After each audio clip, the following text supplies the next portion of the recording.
Good evening, everyone, and welcome to Admissions Live. This is your weekly web show for admissions and higher ed professionals who are helping out students in their admissions processes, whether you're on the university side of things or whether you're on the high school side of things counseling students. We're all about bringing you free professional development and a platform for weekly discussion about all the topics that matter to you. Tonight we have a really cool show. I'm working with a great group of students at my university, and they are a part of a social media team that's helping prospective students learn a little bit more about the campus that I work at. So we have those students here on the show tonight. Sorry for the delay. We were kind of scrambling to get things together here in the studio, but I'm excited to get them on. We're going to get started right away. We got a lot to cover, but first I'm going to give a few shout outs to my sponsors. And first up is Welcome to College. Welcome to College sponsors Admissions Live, and they believe that it's all in the visit. They've created web and mobile applications to help institutions measure and manage their most critical recruitment tool, the college visit. With over 15,000 ratings on Welcome to College's site, you can check out how prospective students and parents are rating their college visit experiences. We're sending out a link with information about Marv.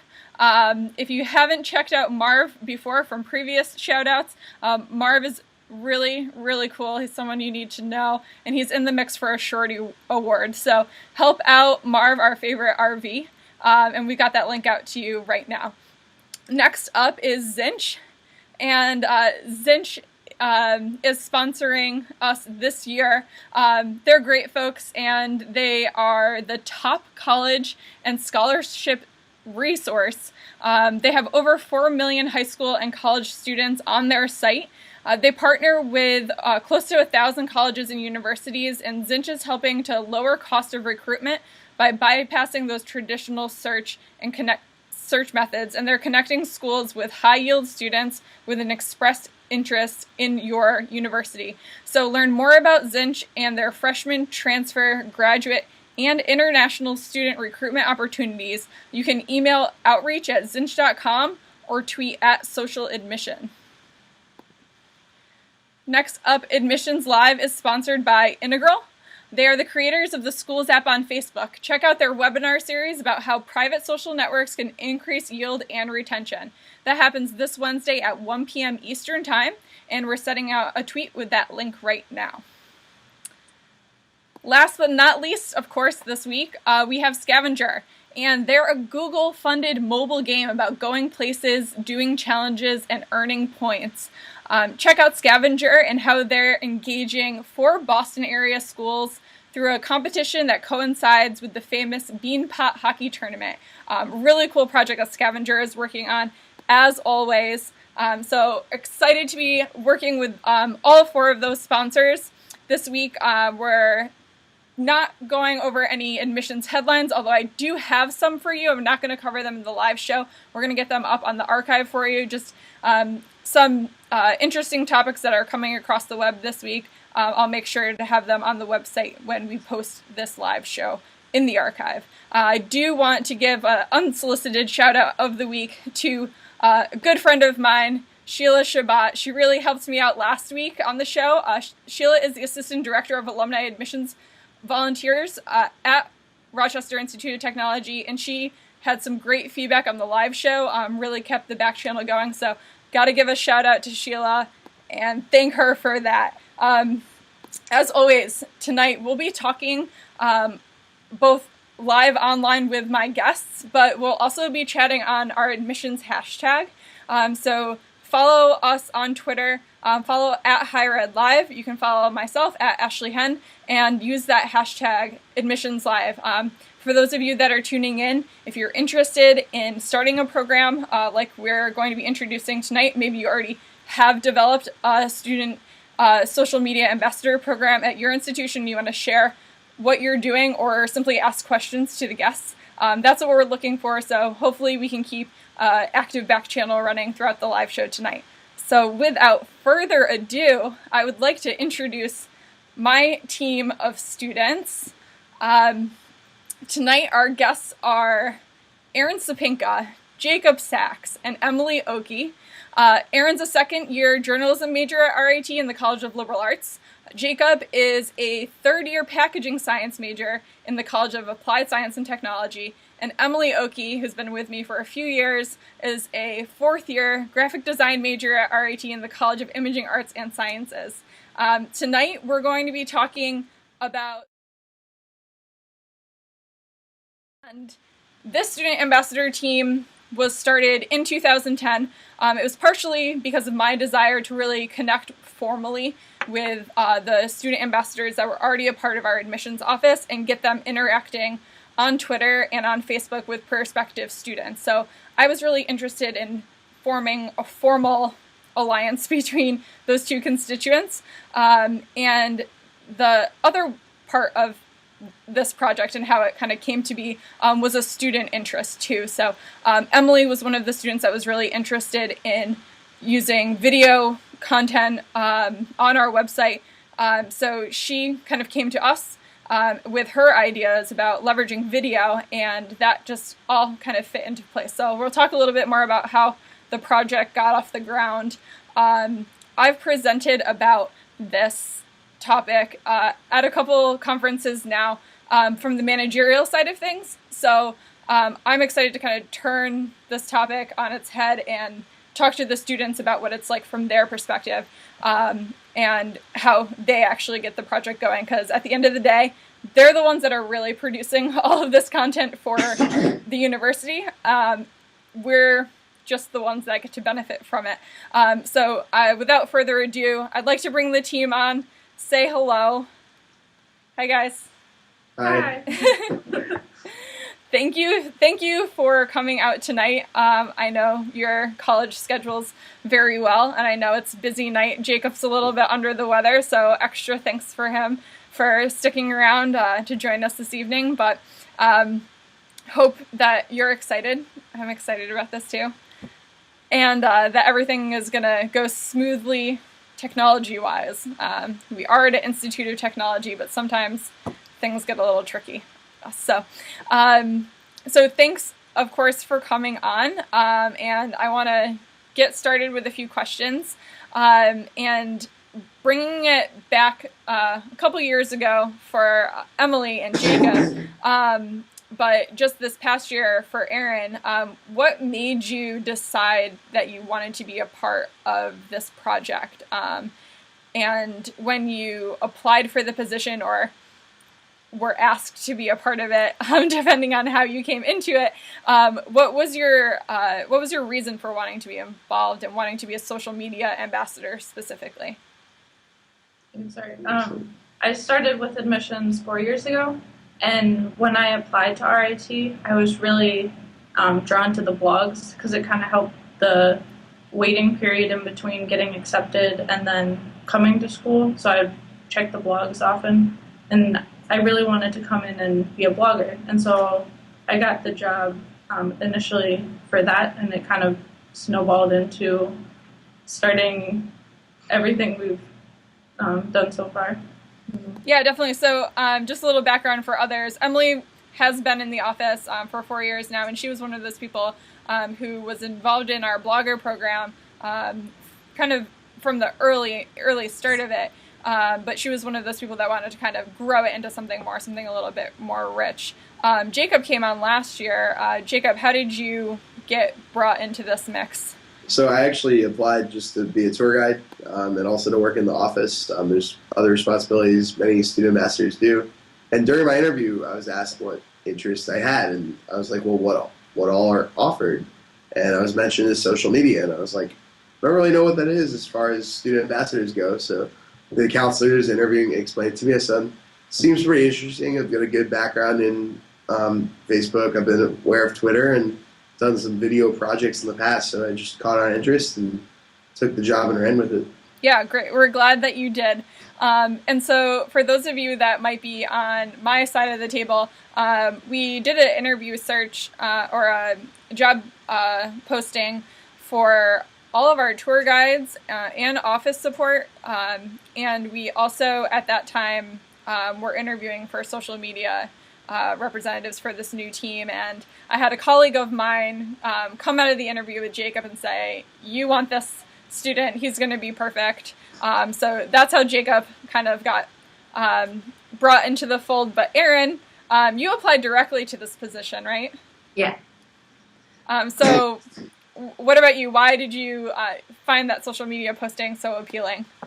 Well, because I'm a journalism major, a lot of my classes have been focused around the social media aspect already, and it was just another way for me to get involved and to learn more about something.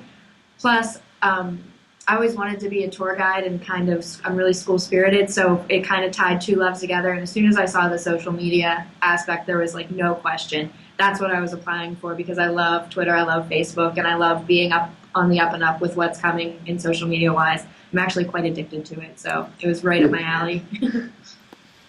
Great. So Erin, great points that this is, definitely right up your alley. And I agree, it absolutely is. Are there any other characteristics maybe of yourself or some of the other students that are on the team? This team is actually up to about 8 or 9 students at this point. So are there any other characteristics that make you or maybe some of your other teammates good fits for this social media ambassador role? Well, definitely with Jacob and then another girl, Allie, they're all really involved with campus life. So the fact that Allie is actually the president of her sorority, so she really knows what's going on all the time with campus life. And I think just having a good involvement and good school spirit with the campus is a strong quality of both of them. Because they're always at the events. Like if I go to an event, I always know to check to see if Allie or Jacob is there, because probably they're going to be there. If I don't know anybody going, they'll be there. Nice. Great. So I know I have to say something for some of the other students that aren't there. Well, I'm going to say something about Emily because I know she's a little bit shy and probably wouldn't say this about herself, but Emily has an incredible leadership quality to her that I would not be able to do this project without her. And in my presentations before, in kind of the lessons learned section of my presentations, I've talked about you cannot do this job without an Emily. You need to have a student leader on the team that can really keep things together. So that's absolutely a quality that I looked for and will have to continue looking for as she leaves me as a senior. We've also this year brought on a student from the film and animation department who's taken on a lot of our editing role. But last year we did something different. So Emily, do you want to talk a little bit about how we moved responsibilities around? Yeah, last year when we started, it was kind of, the whole project was really new. And so we initially started with iMovie as our main way of making video blogs and weekly episodes. And it was mostly me doing all the editing. And so that takes, on top of schoolwork, a fair amount of time and effort. And this year we kind of switched over to having a film and animation major that's doing that, which is it's great to have that resource. And so I can spend more time planning out what episodes are coming and making sure that everybody else is doing what they need to be doing. Awesome. Yeah, it's definitely working well. And I guess some of the other things that we were looking for when we're interviewing students for this position is, were they familiar with social media and how much? And really Twitter, I think, was the biggest learning curve in our first year for students that hadn't used Twitter before, but they quickly got hooked. So everyone is really putting out great content on Twitter this year. I'm really, really happy with that. We also have a student on our team that has a bit of a theatric background. Kevin Granger, RIT Kevin, is really great at coming up with storylines, and that helps us a lot when we get into some of our video projects that we're doing. So a storyteller or a theater major or a past thespian is a great addition to the team. So for those people that might just be starting out, and I see on Twitter that a lot of people are sharing what they're doing, which is great. So definitely check out the Admissions Live hashtag if you're not following us already on Twitter, to see what other universities are putting out in terms of an online presence for student ambassadors. And so that everyone knows, Emily is also monitoring Twitter on her side of the show tonight. So she's going to be checking in with your questions.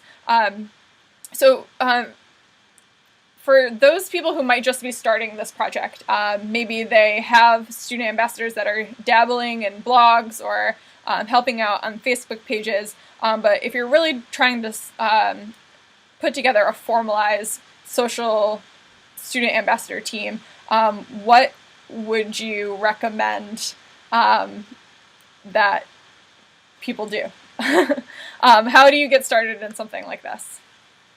I think when we initially started, sorry. Go ahead. Yeah, you can start. When we initially started, it was kind of going off of our strengths. So I was really into the blogging side of it, so we tried to push blogging. It was kind of basic on the episodes almost, and then this year we're kind of growing and like morphing into new things, like based on how comfortable we are. So I guess it's starting off with, you can set up an easy Facebook page. It doesn't have to be anything in depth, or starting off just like basic Twitter things, and it kind of builds from there. Right. So last year, I think you're right. We did start off with promoting what we were already doing, but promoting it out in other social media spaces. And I think that was a great way to start. It got us all familiar with the other kinds of platforms, and we didn't have to add too much. We'll talk about our video projects a little bit more later. Those actually were the brunt of what the team did last year and this year. But now this year we're able to kind of leverage more out of that blog platform and do more video blogs. Now that we're more familiar with the video camera, video blogs are definitely more popular. So for people that, and I have to stress organization, and when you're forming these teams, how do you stay organized as a group, and how do you keep all of your tasks together? How do you stay on task? So obviously, we can use our Twitter accounts to network with each other, but a main thing we do is through our Facebook group that we keep between our work, we keep a lot of documents running of sort of active to-do lists, things to look out for, schedule planning, when we're going to have what episode done, who needs to shoot what on what day of the week, who needs to come caption videos, whatever it may be. We always have tasks assigned, and we try to weekly meet, at least as a whole group, once a week, and then go from there. Yeah, we also try to keep like really important minutes from each of our meetings, or like if something important happens in maybe just like my office hours where I'm the only one that's working on something, I make sure to post it like ASAP to our Facebook page, and I tag in everyone that it's important to, like if we need certain footage shot that week, I'll highlight who needs to go out and get it or things like that. And we've gotten into this really good system where everyone knows what their duties are and when their duties have to be completed by. So it's just this nice system flow that we've got going on that's, I think, really, really helpful. And I guess adding something in on the negative side of things, we do sound really organized and pulled together. But for people starting out, don't freak out if not everything goes right. We have days where we're frantically running out to shoot something. We're frantically emailing everybody to get captions pulled together and things. Just last week, actually, the captions weren't working for one of the episodes, and I had to go to work, and I was actually captioning, so I just literally typed up what the person was saying in the video, put it on the Facebook group, and said, anyone that can put this to the actual video, please do so, because I have to go to work now. Yep, and Megan jumped right in and had it resolved. She was chatting with me on Facebook, so when we figured out the problem, she had it, and we were good to go. So the beauties of working with a social media team, absolutely. But Emily, I'm glad you bring up some of the challenges, and I think one of the things that we still get caught up in is making promises. We'll say that we're going to launch a new video series and it's going to come out every week and it's going to be ready in January. And if you're not ready in January, you've made a lot of promises and now thousands of people have seen this promise. And, you know, every year I think we get really ambitious and sometimes things just don't work out. So maybe we shouldn't be making those promises. Maybe we should just come out with surprises. But for those starting out, think about that. Think about what you can do, what you can promise, and see what you can deliver, I guess. Are there any kinds of examples that you guys can think of projects when things just didn't work out for you? I guess, like this year, we're a little bit more pulled together. We kind of knew what we wanted to do for video blogs, and we planned these great episodes that were going to have like a storyline that arced over all 10 of them, and it kind of got down to a week or two before we were supposed to launch, and we realized that wasn't going to happen, and there's no way, unless everybody didn't sleep for a week, that we were going to be able to come out with those. And so we kind of revamped our idea to something a little bit, it was still adventurous in Just making it easier to tackle yeah. and more realistic to tackle. I can think of something pretty specific. During finals week, I was going to do a little like video vlog documentary of my, not meltdown, but like as I stayed up till 3 o'clock in the library one night and then had to take an exam the next day. I even did the vlogs and like recorded them and everything. I just never had the time to actually post them.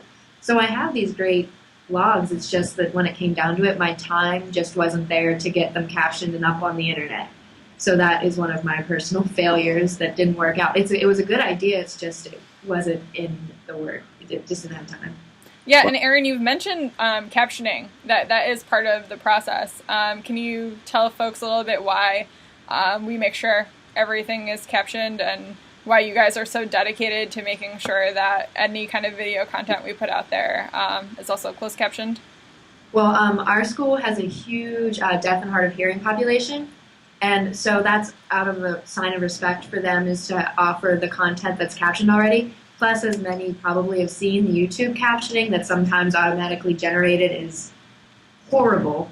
Some of them are just, there's no close related sounding words in it at all. So what we do is we actually watch through all the videos several times and either have to caption from scratch or caption editing the one that YouTube has transcribed for us, and sometimes that's even worse than starting from scratch because everything's so off.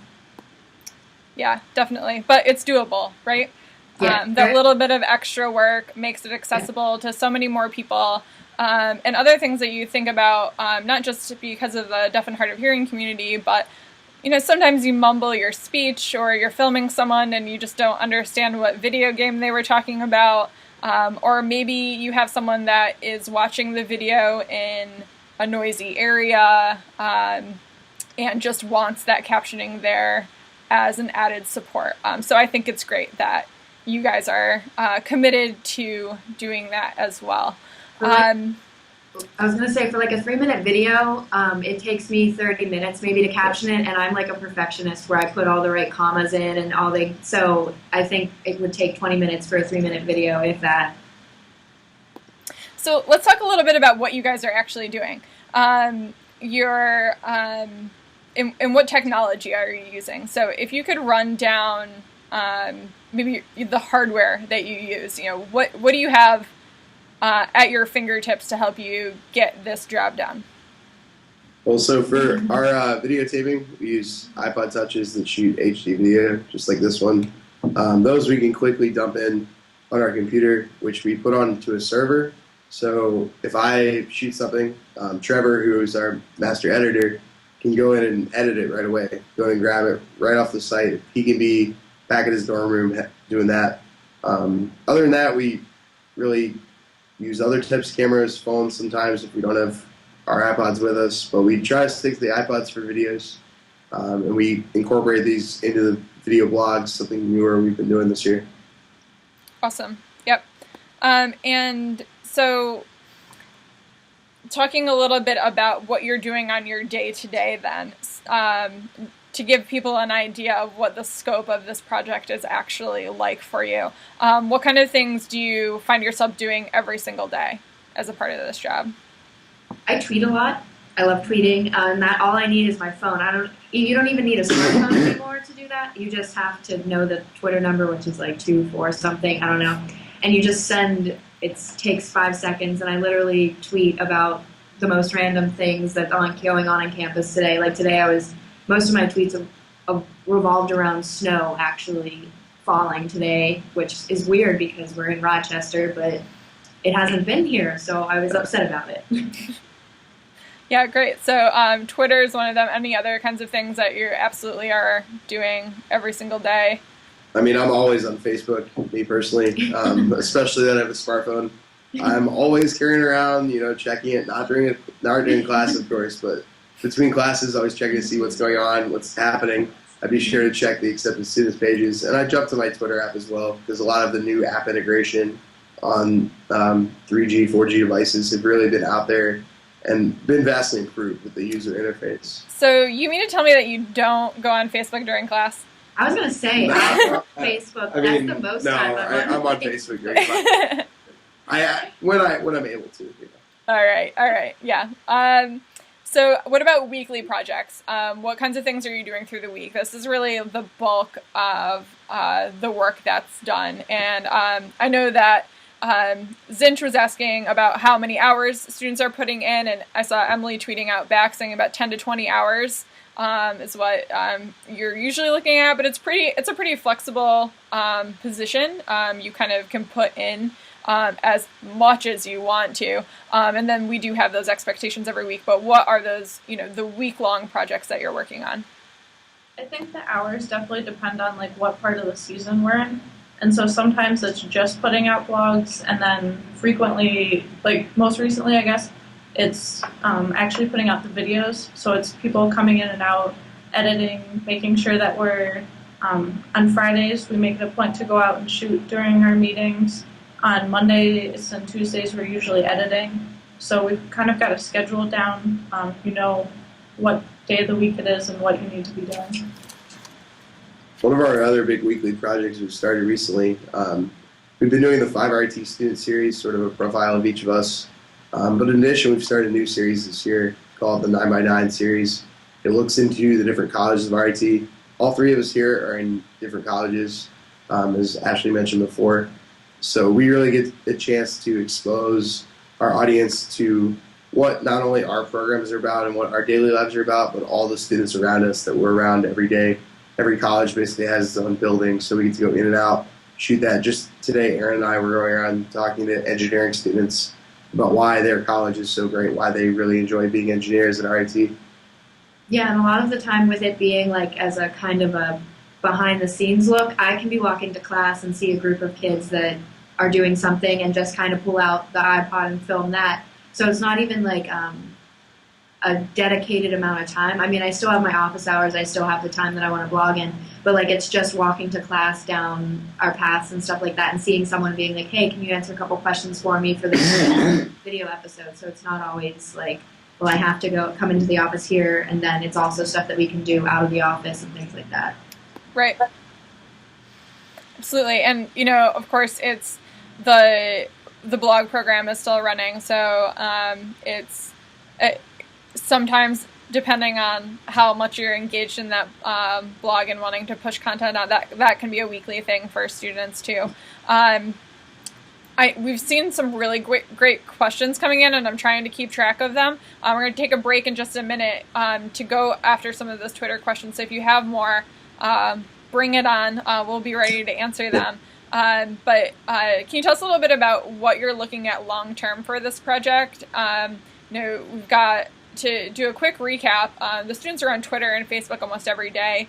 They're working on weekly episodes on their YouTube channel, so producing, actually this year we've upped it to 2 different video series, and that's all they're doing. I'm not making them produce more. They want to do more, so now we have videos coming out every Wednesday and Friday. There's also the blogs that they're working on, but long term, what are the things that you're hoping to achieve this year? Like what can you use some of this content for and leverage it for bigger projects? We're definitely starting to take stuff more in the immediate. And so rather than filming stuff that's not going to be seen for a few months or not going to be seen for a few weeks, just this past weekend we had Freeze Fest, which is like a festival on campus for winter. And we were all out shooting video. We were shooting for a long-term video, but we were also tweeting and showing pictures for that. So it's really getting in the habit of going out on campus on any given Friday and doing live streaming. Yeah, I think building off of that is like, if we do have the videos that capture life as a student, but what's going to really make it seem like a real picture of what college life is like is with the daily updates, like seeing what we see going to class or what we stop at Freeze Fest, getting a free hot dog or something like that. And we're really looking into the idea of live streaming. We have a festival that comes up in May called Imagine RIT, and we've just started talking about that as a possible live streaming event, which I think would totally be awesome. And it doesn't take, it's not going to take all that much. It's going to take a computer and then maybe a couple extra like cameras or something around campus to catch all the cool things going on. But I think that would be an awesome live streaming experience. That's what I want to work towards. Yeah, definitely. We're also working on a super top secret project, leveraging some of the student content into a virtual tour like no one has ever seen before. So we'll be excited to drop that on all of you. Maybe we'll do something on Admissions Live or Higher Ed Live to show you all what we've got up our sleeves. But that's, some of those long-term projects. I'm really excited to get the students more involved in things like live streaming events and repurposing some of this great content because it really doesn't get old that quick. I want to turn over to some of these questions. There is one that I think definitely needs to be addressed. Are there any kinds of guidelines for what you tweet? Yes. I actually just ran into an issue because for one of my classes, a professor had asked us to tweet out her research link that was a poll to people. And I had actually taken the poll myself, and I felt that it was kind of semi-inappropriate for me to tweet out to like the people that would be following me. So that was kind of a dilemma that I had to decide whether or not I felt like, because it was for research, but I still felt that it was semi-inappropriate for tweeting out. And then of course, like I was talking actually Ashley today about how my friends don't understand what I tweet about because they tweet about like different like parties and stuff that they do, and I talk about school and all these different things. They're like, why do you talk like that? And why don't you tell us about your life? And I'm like, I am telling you about my life. It's about like my school life, and this is what I do, and I'm being appropriate about it, but I still tell people what's going on. Yeah, and I guess the point that I want to make is that we haven't written down any of those guidelines, right? So when I asked the question, I expected you to say no, but you all unanimously said yes. So that was really cool. But it's a personal guideline. We don't have strict guidelines as to what you can tweet about and who you can tweet to and what should be going up and what time and how much. I think a lot of that understanding and the reason why we don't have to do that is because you all are part of our ambassador program. So even though you're part of this social media project that is deemed as like a special area, it's still part of that ambassador overarching umbrella. So do you feel that you get that kind of understanding from that, or how do you get to that understanding of what is okay to be pushing out and what is not appropriate? I think the big part of it I see is in our Twitter names. They all start with RIT. They're all RIT underscore and what our name is. So I think of an RIT account. It's not my account personally necessarily. It is about me, what I'm doing. But everything I should be tweeting about should be related to what my involvement is at RIT, whether I'm going to some cool campus event like a Friday Night Live show or I'm going to do some philanthropy work, or we even have a meeting with these guys. Like, it shouldn't be about what a lot of people put on Twitter these days about their everyday action, whether they're going out, hanging out with friends. It's about what we do on a regular daily basis as RIT students. Yeah, and actually, that's come up for debate before too. And Emily, I know I've had this debate with you, whether you should have your own personal account, whether it's, it's Emily Oki or it's Jacob Sachs, or it should be this RIT Twitter account. And does that lose any authenticity because of that? I've had a debate with other colleagues as to what it should be. And I know that in past conversations, you felt it should be the RIT name, but can you explain a little bit about why we do that, or why you feel that it should be that way, or not, if you want to change it? Well, I was just talking today about how I don't know what I'm going to do when I graduate, so I don't know any other other username other than the RIT one. But I guess sometimes I forget that I have it. I don't really tweet anything that's particularly, there's nothing really to hide there. And so I feel like it's giving people a real life view of college. If whoever's following me on Twitter is going to know when I'm stressed. But I guess it's kind of the same thing for employers. Yeah. It kind of goes both ways. I don't want to be tweeting stuff that employers wouldn't want to see. And it's kind of the same thing for prospective students. So Definitely. I guess I don't really filter anything for that. Well, I filter it, but... Like, a big thing I know right now is I've just gone through the last week of going through a career fair looking for cooperative jobs that I've accepted. And I know that when I turn in my resume and I turn in my interview, companies are going to look. They're going to go see what kind of activity I have in social media. Especially, I do talk about it a lot because it is a pretty good quality to have, to be able to communicate through social media and know how to network with various sites such as Facebook and Twitter. So I know that companies are going to be out there looking for it when I get to the full-time market. And there are times that what you have on a social media page could affect you getting turned down for a job or even for an interview. It inspired me even to do a presentation in class a few weeks ago for a public speaking project to talk about why social media is taking over the workplace. Awesome. Yeah. I was going to say, because I think having a basic knowledge of what social media is and like who can see social media has put my guidelines into place. It's not this job specifically. It's me knowing that someday as a journalist, people will be being able to look at all the different things I've posted online and not wanting things that I deem inappropriate to be able to be found. And it makes me cringe even before I decided I want to be a journalist major to see people post certain pictures and things like that for people on the internet to see, because even without social media, internet is permanent. You can't get rid of things. So that's always just been a personal thing with me, is just like, okay, guidelines here. Great. I'm going to take one more question that I saw, and I know Emily's been responding on Twitter with some of the questions that she's seeing. But if you, Emily, at any time want to pop in and respond to one too, definitely jump in there. But one question I saw was, what out of all of the content that we talked about that you're producing, what gets the most response from the prospective students? I would say definitely Facebook.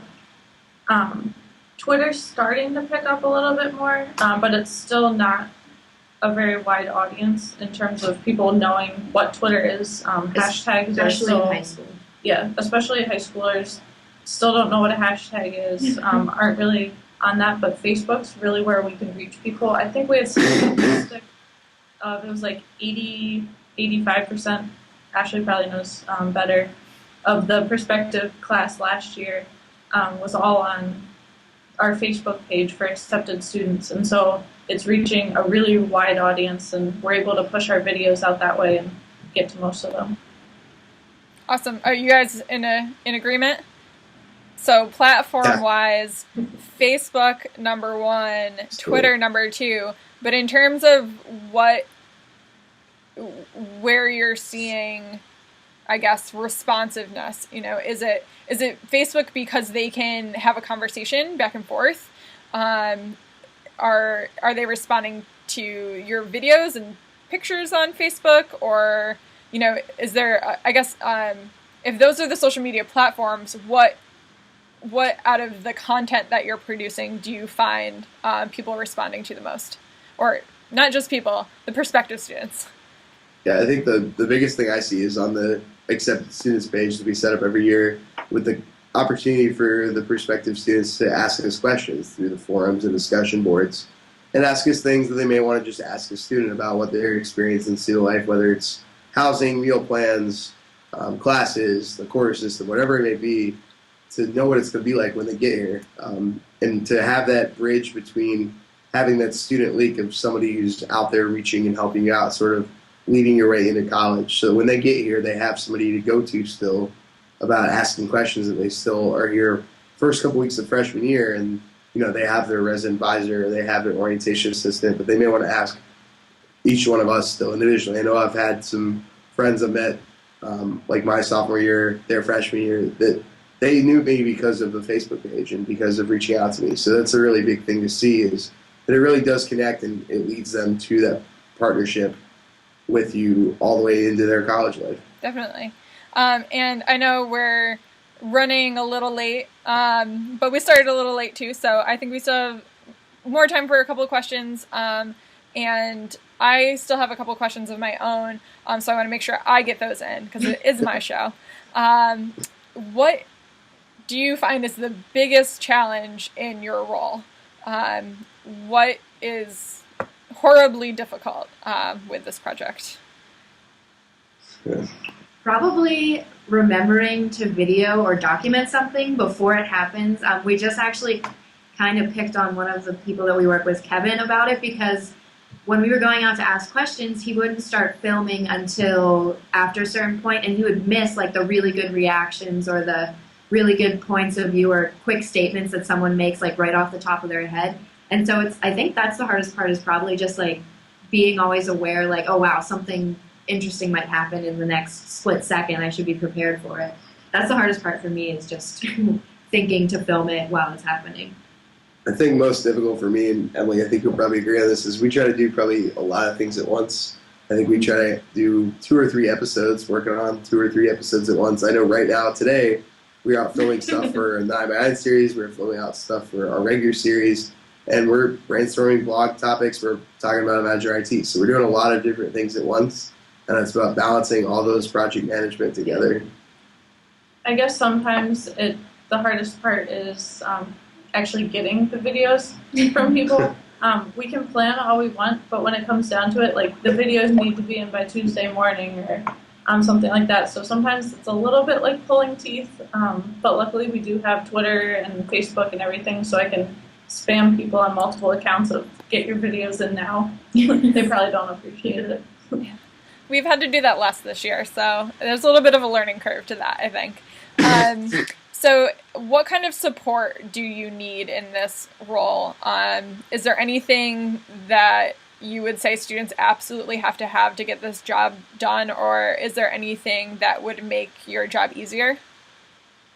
I think Emily and Ashley actually came up with this calendar plan, right? Like when Emily was talking about the 2 weeks before, where we realized what we originally wanted to do probably wasn't going to work out, is getting the plan and then figuring out how we were going to film for each one. Like, it wasn't a definite, like, this is what you're going to film, this is what we want. It was just a general outline, and as each time got close, we figured out what we wanted in that episode so that we could go out and get those specific things, and then it wasn't just a bunch of random clips that we couldn't tie together. They were organized and they had a point to them and they connected. So I think that definitely helps a lot. So I'm not just randomly filming some guy working on an experiment when I need to be filming this part of the lesson or something like that. I think the other big thing of support is having somebody like Ashley who's really open to, I'm allowed to do it. Having somebody like Ashley who just allows us to do pretty much whatever we want. And I mean that in a good way of, she's really open to, if we want to try more video blogs, we're switching over to that. She loves video If we blogs. want to try out some new social media thing that's just come out, like we can try that. So it's really having the flexibility to do whatever works for you. And just like Emily just picked on Ashley, I got to pick on Emily because as Ashley keeps saying, having Emily here as that main group leader. Thank you, Jacob. We have to. It can't be done just by Ashley. It can't be done by just us together. We got to have our Emily, and it's gonna be tough to lose her in a few months here, but hopefully we'll have another one. They haven't actually accepted that she's leaving yet. Yeah. So, No. because they're supposed She's to. not graduating yet. No, and none of you out there in higher ed better steal her for me. From me, not for me. We'll find your Emily. Hope she's only a sophomore or freshman. So She knows she already has a job offer tentatively as soon as we figure out how to make that work here. So my last question, I guess, is kind of along the same lines, but if budget weren't an issue, and we didn't really talk about, the cost of putting this together, supplying you all with the iPod Touches and buying the editing software and those kinds of things. The majority of what we got started with were free social media tools. But if you had your wish list to the university Santa Claus that could just deliver anything that you could possibly want, what would be on your on that wish list if budget was not an object? Mine doesn't cost any money, but Nice. I would like 5 people who are not in classes and could commit all of their time. But I guess they can take classes too. But just 5 people that are really committed and wanting to learn more about it, even if you aren't familiar with Twitter, like the desire to go out and do that. Yeah. So. Turn this into a higher ed co-op program, maybe. Yeah. Yeah. I think we should get some GoPros that you can just walk around Yeah. with, like Or strap on a your arm and just capture every A moment throughout the personal day. film crew to follow me around Yeah. throughout my life. Yes. Pretty good. Yeah. Personal film group GoPro. I've heard that before. That's the camera that you can strap under your head. The true Hollywood story film crew that's following your life every day. Yes, and hair and makeup, right? Yes. That's what I'm waiting for. That'd be awesome because Okay. It's most everything we important, film, Aaron, so. I decided to. Awesome. Well, those demands actually don't seem too high. So that's the majority of my questions. I'm seeing that we've, I think, answered most of your questions on Twitter. We're going to try to go through that back channel. It was really moving tonight. So if we missed you, we'll be sure to get back to you. I want to thank all of my students, even the ones that weren't able to be with us tonight. You're all part of our team. But special thanks to Emily and Aaron and Jacob for coming on the show tonight. Give them a follow. Their Twitter handles are RIT_ their name. And they'd be happy, I'm sure, to answer any kind of questions that you have if you're getting a project like this started. I am going to be signing off, and we are not going to have a show next week. Next week is Valentine's Day. Happy Valentine's Day to everyone. We'll be back on the 21st, I believe. We'll be back that following Tuesday with a great show with Stony Brook's very own Chris Dorso. We're going to be talking about yield. So more to come on that show. We hope you tune in, not next Tuesday, but the Tuesday after that, and every Tuesday after that we're on the air at 7 p.m. Eastern Time at higheredlive.com. Thanks, everyone.